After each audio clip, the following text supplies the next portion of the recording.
Hi, Speaker. Can you say and spell your first and last name for me, please, and give us your title that we're fully aware of what it is? It's Joseline Peña-Melnyk, Joseline. Peña is Pena. It has a little tilde on the end. And then Melnyk, Melnyk. And I am the Speaker of the House for the Maryland General Assembly. Congratulations on the new role. First of all, before we delve into everything that you want to do, plan to do, this is pretty historic. First Afro-Latina Speaker for the House, is that correct? Yes. How does that feel? I am excited, but I also feel an enormous sense of responsibility, right? The first, but I do not want to be the last. And I want to make sure that I move us forward and that I build on what Speaker Jones did, which she was an amazing leader, a transformative leader. And you've already gotten to work. You were, after being in this position, given this title, you've done some shakeup and positioning of people. Talk to me a little bit about why and what some of those are and what your thought process was behind some of that. Our committees in the House, we had 6 committees. They have not been changed in over 25 years. They were subject matters like artificial intelligence and a lot of the procurement issues, energy issues that needed to be in the right committee. So I decided, I've been here 20 years. I come with 20 years of experience and have witnessed and seen a lot, that they needed to be changed. And I strategically, with a lot of intention, place a lot of my colleagues in these positions. And they are people that are very intelligent. They work really hard and will do the work for the people of Maryland, especially during these times where we're facing so many issues, right, of affordability, with energy, with housing, healthcare. And these are experts and people that are highly regarded and respected. And obviously, that's just one part. What else are you looking to do and accomplish in this role, and also for the state's General Assembly? During this particular session, our goal and my agenda, I'm going to look at this session through the lens of affordability, right? Accountability and opportunity. So when you think about affordability, people in my family, my daughter rents a home and she keeps her thermostat at 60 degrees. And it's really cold because her bill was more than $300. Wow. So energy is one of the issues that I plan to work on with my colleagues. When you look at housing, right, I think about the fact that the home that I own, that I purchased in 2001, today, I could not afford it myself if I was to buy it. And when you look at healthcare, there's people that cannot afford to buy their medication, and they have to make choices every month. In my district, I have dealt with that, whether they pay their rent or their mortgage or they buy their medication. So we're going to try to get some relief for all Marylanders, regarding these issues that are the bread and butter that affect everyone. And that is my agenda. Affordability is a term that we've been hearing a lot recently, from all the way at the top, on Capitol Hill. And this is something you say you're going to address. What's your message to people? Because people hear it a lot, but they're not feeling it yet. So what do you want people to know as you really say that this is something you plan to tackle?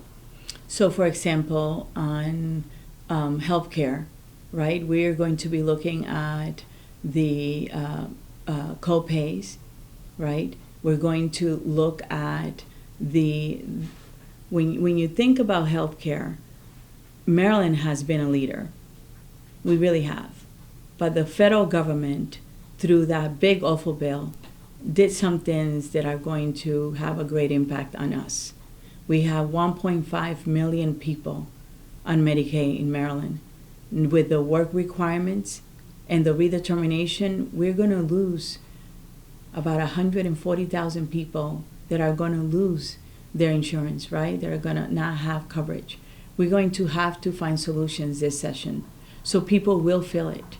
When you look at energy and the energy cost, we're going to be addressing that. One of the main bills that we have is going to actually prohibit the bonuses that the CEOs of these energy companies get, that it does not come from the ratepayers as well. So you're going to see that. You're going to see a bill, right? When you look at the education, right, the investment that we're making on the blueprints as well. So people are going to see that as well. And you're going to see they're tangible. You're going to see bills that will address those issues. Of course, you can't address everything with a bill, right? And there are a lot of other issues that we will be addressing with the governor's office, with the different departments as well. And speaking of issues in the governor's office, Maryland, facing a deficit of over $1 billion. There's also the drop in bond rating. So let's talk about this deficit first. What can you do? What can the General Assembly do to kind of dig the state out of this hole? You know, first, we're not the only state that is in this predicament. The federal government has really caused a lot of damage to all 50 states. In Maryland, we are required to adjourn with a balanced budget. That's a difference, right? The federal government is not required to do that. Our Constitution requires that. So we will adjourn with a balanced budget. We will have to make some cuts. We have to do it in a responsible way. We have to do it in a civil way, right? And to make sure that we are accountable to Marylanders, right? It is their money. It is not ours. And we're going to have to make sure that we don't spend it, that we spend responsibly. The bond rating, Maryland hasn't dropped that bond rating in decades. Can you guys do anything to work towards restoring that and, partnering with the governor and making sure you guys work hand in hand to get to that point? Absolutely. And the governor and I have a great relationship. We were friends before I came into this role. That is not going to change. And we work well together. We have met already, and we have a standing meeting on the books, as well as with the Senate. And we will be addressing that. Last session, we did a lot to address that, and we will continue to do that this session. And we work hand in hand. I have spoken to his Secretary of Budget, Jake, and we've spoken already more than 4 times, and we're addressing it. Absolutely. You had mentioned education as one of the aspects you are looking to work on during this session. You also have a bit of an education background. Are there any major things that you're thinking of in terms of education for Maryland? We must continue to invest in the blueprint, right? We must support our schools, especially public schools. We have to support our teachers. We have to make sure that they have the resources they need in their classroom. We have to also, as someone that has a health background, make sure that we have wraparound services for our students. And that's a big investment, and it's worth it. I would not be where I am today. My mom didn't even study to the 3rd grade elementary school. Someone that came to this country not knowing one word of English, that was able to go through college and law school and become the Speaker of the House. That's all because of education and because some teachers poured into me and believed in me. And we need to do that. Education opens doors for you. It creates opportunities for you. It's important. Just a few more questions. But I want to end it on this personal role and what it means for you. But before we do that, I want to kind of ask sort of a little bit off, kind of related but off the beat topics. We had talked about, obviously, the budget here and taxpayer dollars. Minnesota is dealing with an issue of welfare fraud. And it's not an issue that Maryland has had to deal with. As a lawmaker, when you see that, do you have any concerns, or are you thinking in terms of like, how do we not let this happen here in Maryland? How do we protect taxpayer dollars in Maryland and make sure that they're going where they're supposed to be going? So Maryland has an audit and evaluation committee where we get all the reports from the Department of Legislative Services. And one of the items that I'm actually going to be working on, I already spoke to the chair, one of the chairs, there's two co-chairs, the House Chair, Delegate Solomon, about scheduling a meeting with the Senate and his counterpart, and coming in, they're going to come into this office, or go across the street, and we're going to discuss what can we put in place to make sure that that doesn't happen here. You can learn from others. You don't have to reinvent the wheels. ICE has become a thing in a lot of other states, but it's really a talking point for many Americans. Obviously, the president has no mention of, at least sending ICE to Maryland. When you think about that, how do you have thoughts of like how to make sure people in Maryland feel safe and protected, even though ICE is in several parts of different counties across the state? How to make sure that people in the state feel safe and protected with everything that's going on with ICE? So last session, we passed a bill that it deals with sensitive locations like schools, hospitals, where we work with the Attorney General, and he actually put out some guidelines for the schools, for the hospitals, how to deal with it. So we did that. This particular session, I know that we're working on the 287G bill and many others. We have a very active Latino caucus and Black caucus, and those are priorities for those caucuses. I don't know if you know, I'm pretty sure you do, Congressman Steny Hoyer is retiring. Yeah. I don't know if you've ever met him or you had a conversation with him. What are your thoughts on the congressman, and who would you like to see replace him? I do know him, and he's a friend. So Congressman Hoyer used to represent Congressional District 5, which used to have College Park in it. I live in College Park, and I was a former College Park City Council, so we worked together, member. So he's a good man. He's someone that put Maryland on the map, someone that has been in office in some capacity, whether at the state level in Congress since 1966. That's the year I was born, over 6 decades. And he is amazing, loved, respected by so many people. Those are big shoes to fill. Who would I like? I like someone that is charismatic, someone that is going to relate to the people, someone who will work across the aisle and who will be civil and respectful and be inclusive of everyone, that reflects all of us. I want someone kind. And just a couple more questions to wrap it up. Obviously, it's a new role for you. You've been here. These halls, this structure isn't new to you. Give me a little bit about your personal story and how much this role means to you. This role is a huge responsibility, right? It is a huge responsibility.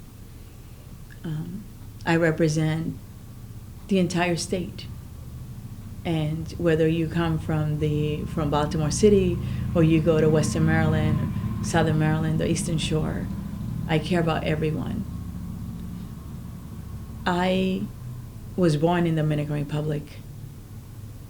I grew up with my grandparents.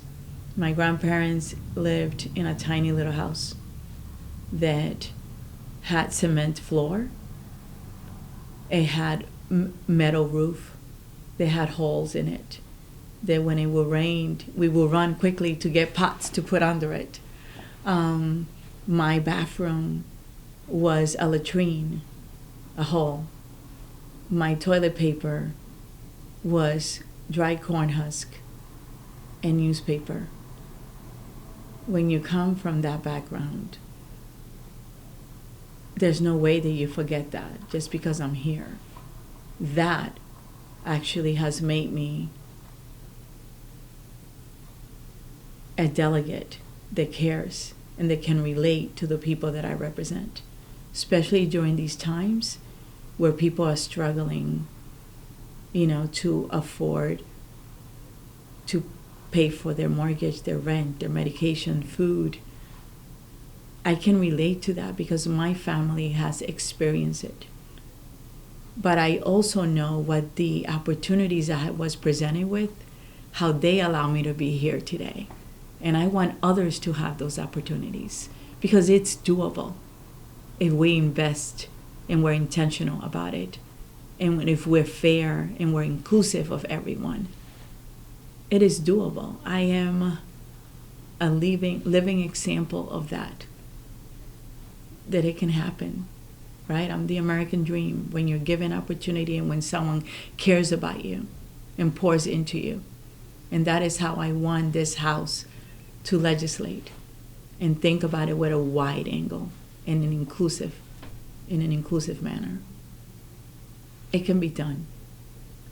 And finally, what is, to 3 different categories of 3 different groups of people, your message on what do you want them to know about you in this role, about this role, your message to the people of Maryland, to this General Assembly, and to Congress and the Trump administration?